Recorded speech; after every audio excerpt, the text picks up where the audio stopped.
and welcome to another edition of The GU'd Life. I'm your host, Crystal Paco.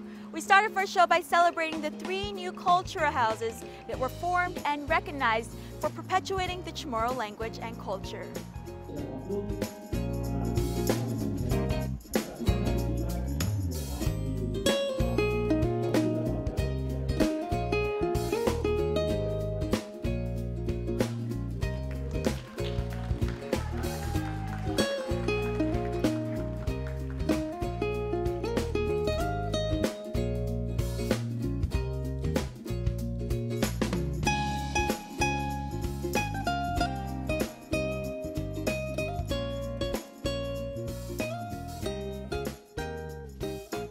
One by one, they were honored for their years of hard work. Vice Speaker of the Legislature, Senator Therese Terlahi, presented resolutions to Guma Ininan Isaynata, which was formed in 2010 under the direction of Fafanyagwi Raymond Lujan.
Guma Kinalamtin Itautautano, which was formed in 2014 under the direction of Fafanyagwi Maxine Bigler.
And Guma Ninayan Atulati, which was formed in 2009 under the direction of Fafanyagwi Jonathan Perez.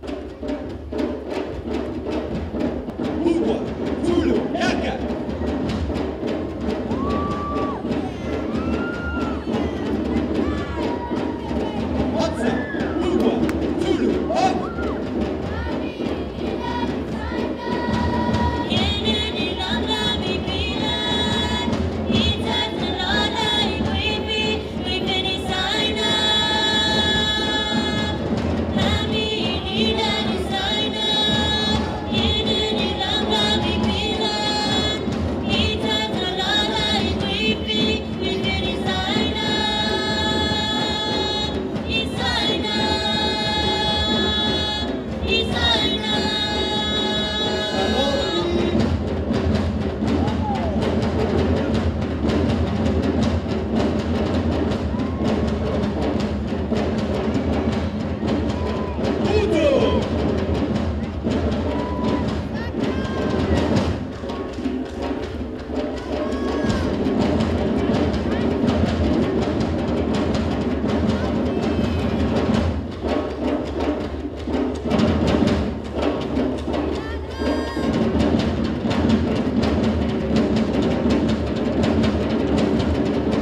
organizations are the new cultural houses in Guam.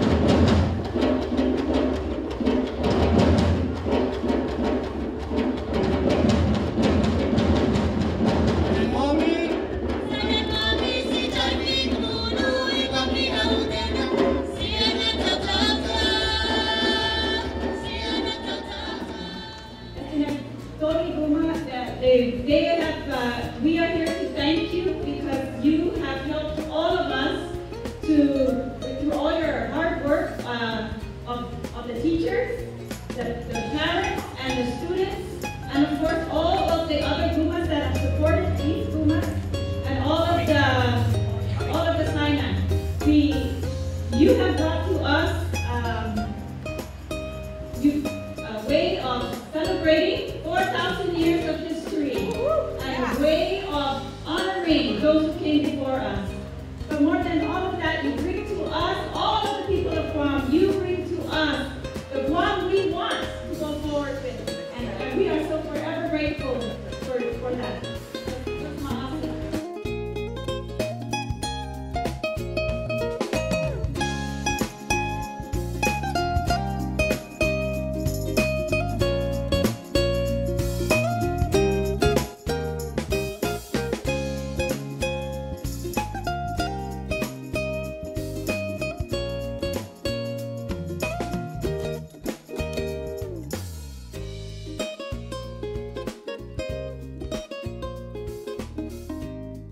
The new cultural houses were not only presented resolutions from the legislature. There's a lot of verbiage behind that, and a lot of verbiage behind that to validate the work of the GUma, and most especially the Papanagui, and where and who they represent, not just on a community and a local level, but even in an international and a global level. So the other certificate that you see that complements that and actually is really, really close to us was developed through the organization Pahatototano. Pahatototano means a way of life for the people of the land. Thank you very much. And officially it says Pahatototano recognizes GUma and then a cultural house, and it says in its existence since 2010 for perpetuating, preserving, educating, and promoting the Chamorro culture through language, history, songs, chants, dance, weaving, and traditional crafting, and for sharing of such knowledge to the people of Guam.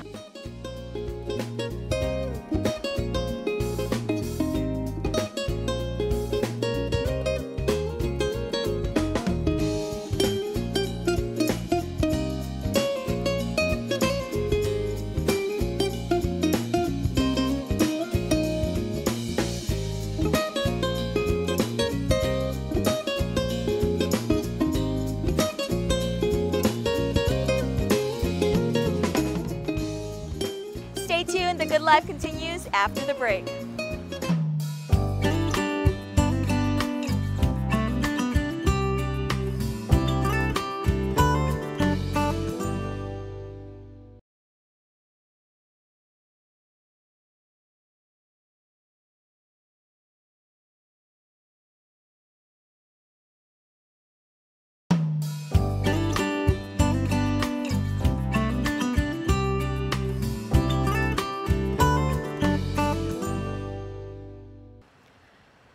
Welcome back to The Good Life. The Filipino community of Guam recently celebrated their Philippines Independence Month with their annual ball and inauguration of officers. We caught up with the president of that organization and talk about this very, very special time of year.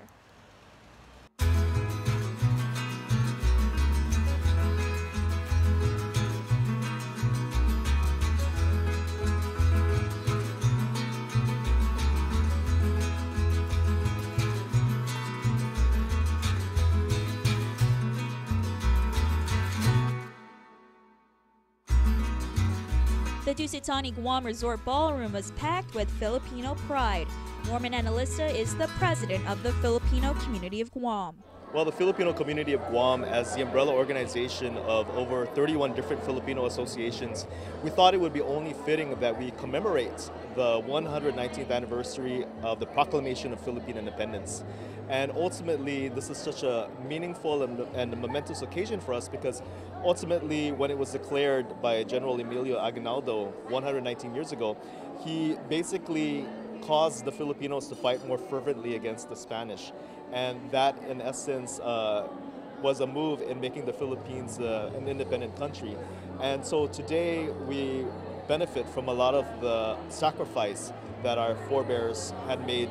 And this celebration today is only fitting to recognize all of those hardships and accomplishments.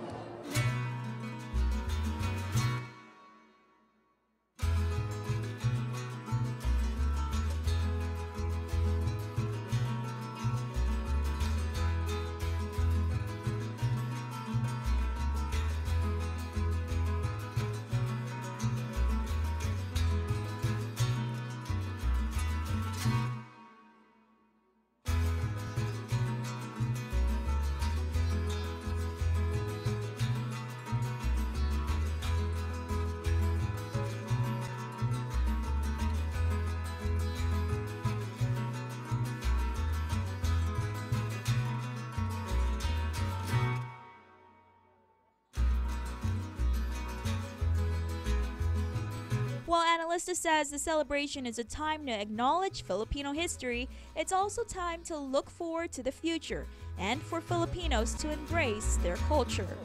In this day and age, the struggles that I think Filipinos face are those that really make it difficult for them to embrace their own unique cultural identity. There are some times where Filipinos want to be like other ethnicities, whether it be because of the skin color, facial features, and all those different things where they feel the need to have to alter their appearance just so that they could feel at the level of other ethnic groups. And so that's just one example. There are other examples that prevent Filipinos from being proud of their unique cultural heritage. Sometimes Filipinos don't want to admit they're Filipinos and they say they're a mix of different things. They're Spanish, they're Chinese, they're Hawaiian, and so forth, rather than just simply saying they're Filipino. And so there are instances where we need to take a step back and ask ourselves, why is this taking place? Why is this happening? Well, the only way to combat that is truly through education. Because when you can educate yourself, you can start to question what are those different things that attack our own self-esteem and try to make us inferior so that we can figure out how to combat those situations.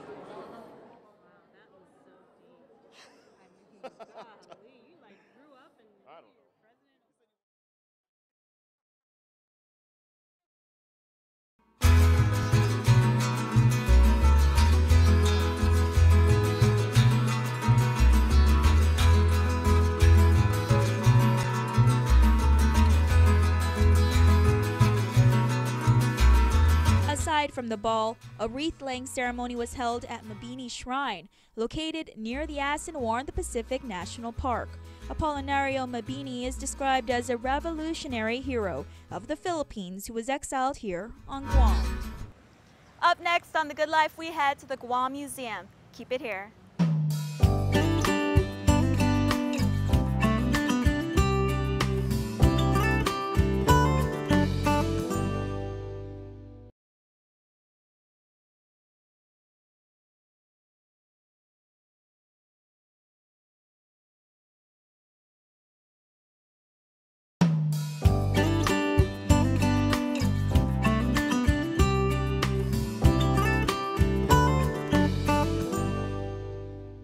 Today and welcome back to The Good Life.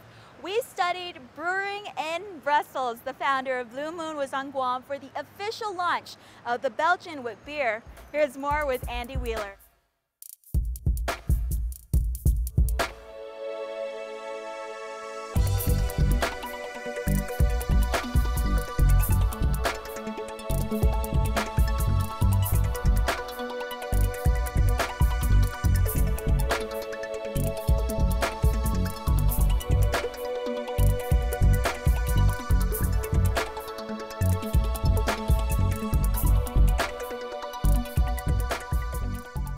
Hey, what's up, guys? Andy Wheeler here for the GU'd Life, and I'm down at the beautiful museum in Hagåtña. Now, a very special event here. Now, Blue Moon, you may have heard of it, you may have tried it, you've seen the commercials. Well, now it's being brought to Guam by Mid-Pac Distributors, so you're going to be seeing it a lot more places. And to celebrate that, very special night here, they're actually brought out their brewmaster, Keith Villa. He is here giving a little demonstration and telling people how to perfect the art of the perfect pour. So a really interesting night. We're just enjoying some Blue Moon, so let's go get to it.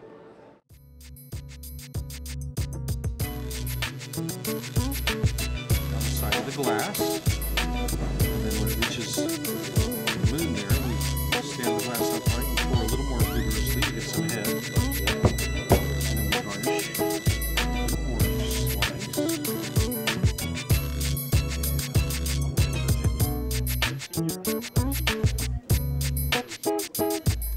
Blue Moon is distributed by Mid-Pac Guam. All right, quite a night so far, and right now I'm with Irv from Mid-Pac talking about you guys actually bringing out Blue Moon because it's been available on Guam for a long time, just in really small quantities. I've been drinking it, and you can only find a 6-pack here, 12-pack here. So talk to us about the relationship and you guys starting to bring out Blue Moon in full capacity now.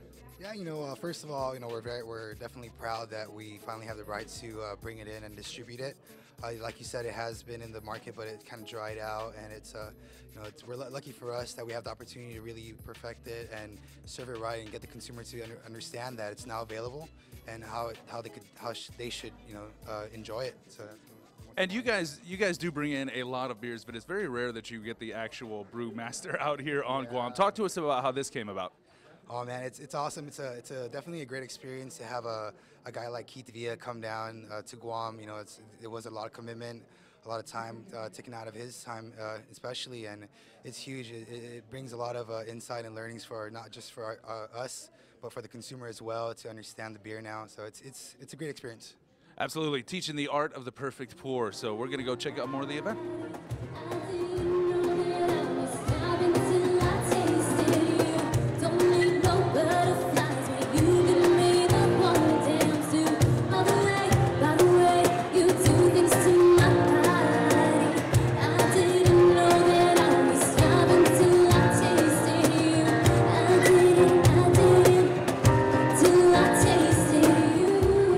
Better to talk about this beer created over 20 years ago than the man himself.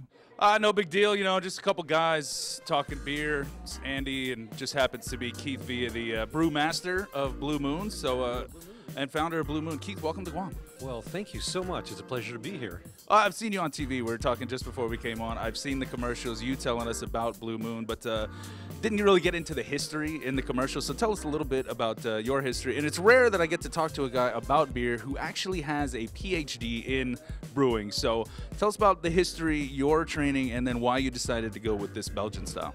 Okay, well, I actually lived in Belgium for 4 years and got my doctorate in brewing from the University of Brussels. And there's only a handful of us in the world that have PhDs in brewing, so I take it very seriously. But I enjoy beer too, and I really fell in love with those styles of beer that they brew in Belgium, and launched Blue Moon in 1995. And back then, the beer world was completely different than it is today. People really weren't into craft beer, and they thought craft beer was more or less amber ales and amber lagers. And when I launched Blue Moon to be, this cloudy golden beer, people thought there was something wrong with it. They said, why is it cloudy? And I would explain that it's brewed with wheat, oats, and barley malt, spiced with coriander and orange peel. Nothing artificial at all is in it. And it's unfiltered to keep all that goodness in the beer. So nothing's taken out. That cloudiness you see is the brewer's yeast, which is filled with B vitamins. You're seeing the protein from the wheat, and you're seeing the fiber from the oats. So this really is a healthy drink. I'm a beer doctor, I know this. Well, I could tell everybody I'm drinking healthy tonight. I'm having a Blue Moon. So it's a Belgian wit, kind of like a Hefeweizen around that. Are there differences? Yes, there are. There are big differences. So you've got the German Weizen beers. In Munich, you've got the Weizen beer, which is really a nice beer that has a kind of clove banana character from the yeast. If you go to Berlin, you have the Berliner Weiss, which is another wheat beer from Germany that has a very sour character. And a lot of people aren't familiar with it, but it's very sour. But then in Belgium, you have the Belgian wit beers. Wit is Flemish for white. And they call it that because as you hold it up to the light, you see that white cloudiness, and that's why they're called white beers or wit. And I fell in love with these styles in Belgium, and I thought, I'm going to bring that style to the States. And that's exactly what he did. Building upon the Belgian wit beers, Villa put his own creative twist by incorporating Valencia orange peel and coriander to his brew. As a result, Blue Moon Belgian White was created in 1995. A blue moon is when you have 2 full moons in 1 month. And normally you have 1 full moon every month. But when you have 2 full moons in 1 month, that second full moon is called the blue moon. Cheers, Guam. Reporting for the GU'd Life, I'm Andy Wheeler.